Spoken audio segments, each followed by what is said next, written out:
Today, I want to talk to you about the topic of market order types. Now, I know it may not be super interesting, but I think as an investor, it's important that you actually understand the different options that you have to place your order every time you buy or sell a stock, an ETF, even cryptocurrency. This pretty much applies to anything that you want to buy on the market. Now, it doesn't really matter which broker you are using. All of them should give you the following options. So here we are inside one of my brokers of choice, which is Trading 212. So for example, if I click into my S&P 500 ETF, I could obviously either buy or sell, but just for this example, let's click on buy. And you will see at the top over here, I have 4 options. I have a market order, limit, stop, and stop limit order. So those are different options to choose from. And a lot of people have been asking me what they actually mean, because by default, you see it on market. That's what most people use. But there are different options, and that's why I want to go through all of them. So hopefully after this video, you have a better understanding which may be the best option for you. Essentially, we have 4 different options. Now, there are even more options, but these are the 4 most common ones that you would see in different brokers and apps out there that people are really using for different purposes. Maybe it does sound a little bit too overwhelming in the beginning, but you will see once we go through, it actually becomes very clear and actually quite useful in many cases. So let's kick things off with the market order. That's the most common order type that most people use. Actually, I use myself, and I really recommend for most people, especially beginners, if they just want to get in and out of the market, that's probably the best way to go about it. You will see over here, obviously, you call it market order because it is a market order that places a stock or ETF order at the current market price. And the market price is determined by the difference of ask and bid price. So basically the ask price are people that already holding the stock. Let's say you want to buy some Apple shares, and people already owning Apple shares, they will say, well, at $5.50, obviously it's a different price, but let's just have a fictitious price in mind. At $5.50, I will sell my shares to you and you will be the new owner of those shares. At the same time, you have the bidders. So basically people who want to buy Apple shares, but don't have them yet. But they say, well, right now the $5, the market price that's currently is too expensive for me. But at $4.50, if you give me a discount, so to say, I will be buying it, right? So these are the 2 market makers between bid and ask. That kind of determines the market price, which is usually in the middle. So if you place a market order, it will be filled anywhere between those 2. And usually on some more advanced brokers, you see the numbers blinking, some in red, some in green. And that's basically constantly changing difference between bid and ask. If you have a traded stock like Apple, Nvidia, that really has so much volume in there, it's constantly being changing up and down, up and down. So obviously, you usually have a very low spread. That's what we call the spread. The $1 in here, in this example, the difference between the bid and ask price is the spread.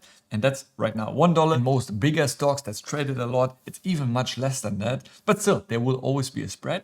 And when you place a market order, you basically won't be guaranteed the price. It might be $5, but when you buy it, it might also be trending down. So you'll be filled closer to $4.50, or it might also be going up and you'll be filled at $5.25. So you don't know exactly at what price you're going to be filled.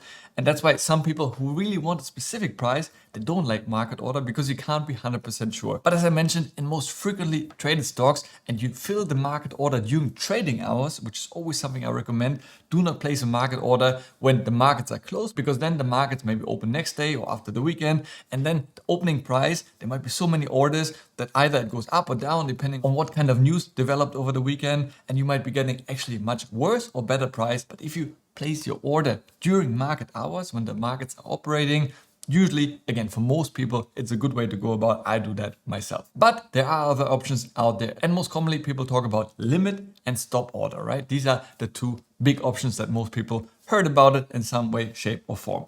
And that actually applies to both buy orders and sell orders. So some people think a stop order is only to avoid losses, but actually you can also have a buy stop order. So let's talk about each and what it means. So let's start off with limit orders. So when you have limit orders, basically you have 2 options. Once again, for buying limit and the selling limit. So in the first example over here, let's say a particular stock has a current price of $2,000. That's the price the stock is worth right now. Now you look at it and say, well, I don't want to spend $2,000, but I actually only want to pay $1,950, right? So that way, contrary to the market order, you really know once it's getting fulfilled, it's actually getting fulfilled at the price of the limit order. So you know you're going to be getting that exact price for it. Versus if you placed a market order, as I just showed you before, it might be slightly higher, slightly lower. You don't know exactly. It's going to be around $2,000, especially if the price goes up and down very quickly. If you have a buy limit order, you know you're going to be getting that price. Then that way, your order will be triggered at a lower price point that you wanted, exactly that point. But of course, at the same time, this stock may never come again back down to the price you wanted and your order will never get fulfilled. So that's the risk of having a buy limit order. Now, on the other hand, you also have a sell limit order, right? So that's basically the opposite. So once the current price, again, is $2,000, you want to take some profits, or all the profits, and close your position at a certain price. So in case your stock appreciates by 5%, which in this example equates to $2,100, you would say at that price, I will be selling, potentially closing, or at least sell some of my shares and take profits. And automatically that will be done for you by setting it up in such a way that you basically take profit. So that's another popular way that you don't have to constantly monitor, where the stock is going. You say, this is the price I'm buying. You could also set it up as a percentage. As soon as it appreciates from what it is today to future day by 10%, 20%, please close my position and I take the profit. So that's something really popular that people like to do. Now, how this is done in your given broker. Obviously, once again, you have to choose, first of all, you do the buy or sell. As I've shown you before, you can have a limit order for both. But in this example, let's have a buy order.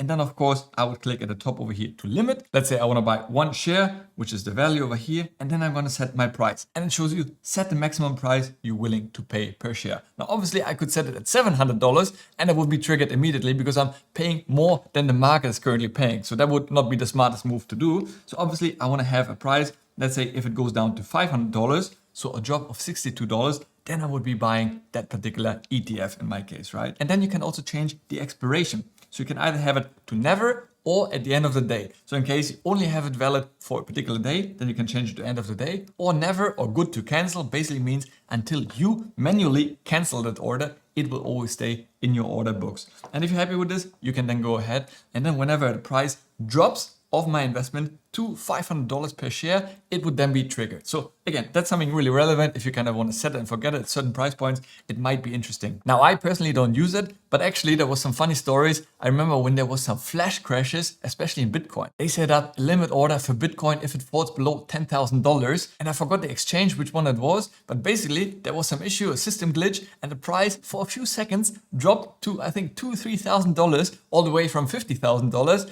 So that way, it actually hit that point and the order was immediately triggered. So it was obviously a certain glitch, but they made a bit of money on that. So that might be something interesting. But again, I personally don't use it. Then we move on to the stop orders. Let's start with the buy stop. So in this example, let's assume the price currently of the stock is $19,000. So if you set up a buy stop order, you would only be buying if the price goes up to a certain amount, in this case to 20,100. That's the buy stop that you put in place. At that point, you will be buying the share. Now you might think, why would I do that? That kind of sounds strange, right? I want to buy at the lower price, not the higher price. But why people use this is basically the benefit from rising shares, right? If you see a stock that you kind of keep an eye on that went down in recent times and was really hitting a new low, and it has been there for a while, you kind of want to monitor that. And if it starts picking up, because if it came down quite a bit in recent times, there is a high chance that will also exponentially grow again in the future. Potentially, nobody knows. But if it does, you want to benefit from the momentum. So you say, right now, if it stays low, I'm not interested. But if I start seeing, a 5 or 10% increase over the current price, I think it might go even higher to 30, 40%. And I want to be part of the ride, so to say. So that's why people put a buy stop in place. Now, on the other hand, of course, we have the good old sell stop. I think that's most popular thing that people kind of know about, where you protect yourself from the downside, right? If the share price right now is once again $20,000 and you say to your broker, if it goes down all the way to $18,950, in this example, I'm too worried. I don't want to take any more loss at this point. Please just sell all my shares. At least I'm kind of holding on to the rest of my money because it might go down even further, right? So it's kind of a little protection to the downside in case a stock completely collapses. Some people put this in place. Now going back to trading 2-on-2 to show you how it's actually done. Once again, I could choose between buy and sell, but in this case, let me pick the sell order over here. You can see at the top, just go to stop, click that over here, and it says very clearly, set a price below the current price. That converts your order to a market order. So as soon as that price is reached, my shares will be sold basically. So I can say, obviously the price right now is $562 per share. So obviously I can't do more than that because otherwise it will be sold immediately. So I should do a price below that. So let's say if it drops all the way to $400 per share, which is a decrease in price of $162. At this stage, I might be too scared that it goes down further. Then please sell all my shares and at least I preserve my capital a little bit, especially if you have no expiration, it will be in place until it reaches such a low price, and that way I kind of protect some of my money. Now, this might be a great option for some. Again, personally, I don't use it because I'm a long-term investor and I'm really prepared for prices to go down to a certain amount. But if I invest into things like the S&P 500, right, long term, I have no doubt it will go up. But I know at the same time, there might be some crisis for a few years where the price might go down to $300, right? So at that stage, I don't want to be selling. Actually, I want to be buying more things. So I'm fine with this, that there is market fluctuations. And at the same time, I previously mentioned the example of the flash crash of Bitcoin and a certain crypto exchange. So some people who had a limit buy order, they got lucky because they got in at a good price. But if you had a sell stop in place, for example, at 20,000 per Bitcoin, right, it would have also triggered that order. And a few seconds later, the price went back up. So nothing really happened to your portfolio, but you actually sold because you had a sell stop in place. So again, it may work for some, but personally, I'm not actually using that. And then we have one more option in place, which is a stop limit order, which kind of combines the best of both worlds from the different order types we discussed before. So here, let's assume the current price of a share is $25 and then it drops a little bit, right? It goes down to $20, at which point you want to trigger a sell stop. Now, I've just shown you in the app before, it's usually at a market order. So once you hit a point, that triggers a market order. But we've seen also in the first example, the market order, you don't know exactly what price you're getting. But with this order type, you actually don't convert it to a market order, but to a limit order. So you get the exact price. And then obviously the limit order would be below your stop price. So at that point, if it continues to drop from your sell stop, it's basically kind of the warning light, and then it goes down to your limit price sell order. And at that stage, you will sell it at the limit price that you really set. So that's a bit of a difference to really make sure you're really getting the right price point. But of course, those may never actually get triggered, either if it doesn't reach your sell limit price, or if it drops so fast that it goes straight through. Basically, sometimes it gaps your price. So if it goes from 20 to 15 in a matter of seconds, it won't be that fast to place your order at 1950, and that way your order won't actually get triggered. So it may have certain benefits, but again, it's not a guarantee that your order actually gets filled. And personally, I think it's more for traders, day traders, swing traders, but for long-term buy and hold, I'm not really sure is the best way to go about it. So once again, trading 2-on-2, very easy to do. Click on sell over here. And the last one, you can see stop limit. And then of course, firstly, we put the stop price, set a price below the current price that converts your order to a limit order. So instead, what we've seen previously was a market order, it will become a limit order. So let's say that will be the case at $500, okay, a drop of $62 in price. And then of course, we have to put the limit price, the minimum price you're willing to pay per share, which obviously should be less than that, should be less than the trigger point. So in this case, I'll be willing to sell it at $490. But of course, the opposite is also true. For buying, you could also set up a stop limit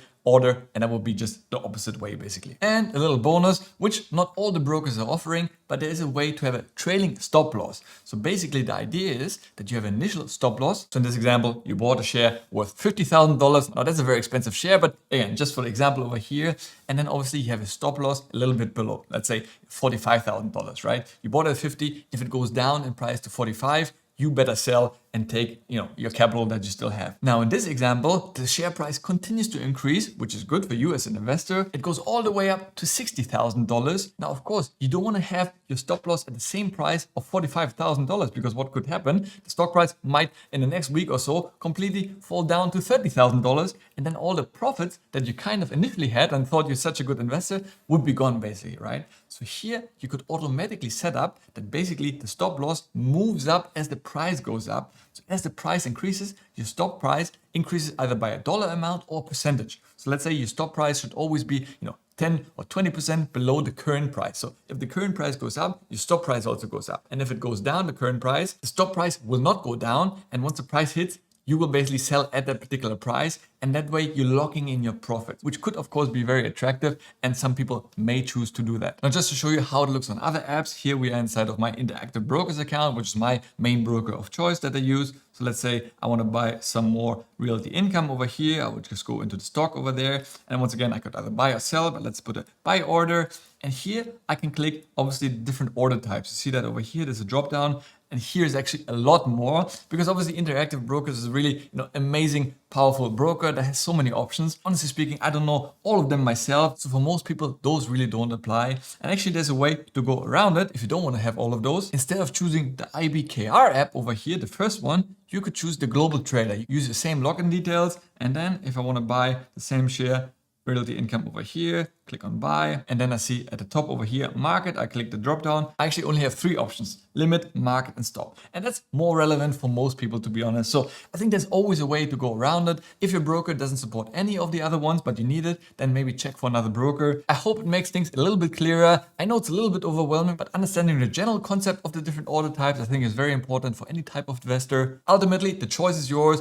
I usually go with the market order. Yes, maybe I don't get exactly the price that I'm looking for, but to be honest, I invest mostly into shares, ETFs, or other asset classes that are highly liquid, right? It has a lot of buying and selling activity, and therefore usually I get a very good price, meaning a very low spread, and that's why I'm not too bothered by putting limit orders. But if you want to trade something that's highly volatile, goes up and down a lot, then maybe having a stop limit order in place might be beneficial for you. Or if you trade a stock or ETF that's not very liquid and there's very little selling activity, then obviously the market price may not be the best. So in this case, a limit order might be better for you. Hope it cleared things up. If you still have any questions, pop them down in the comments below. I get back to every single one of you. Next up, check out this video over here. As always, thanks a lot for watching. Stay healthy, get wealthy, and see you in the next one. Ciao.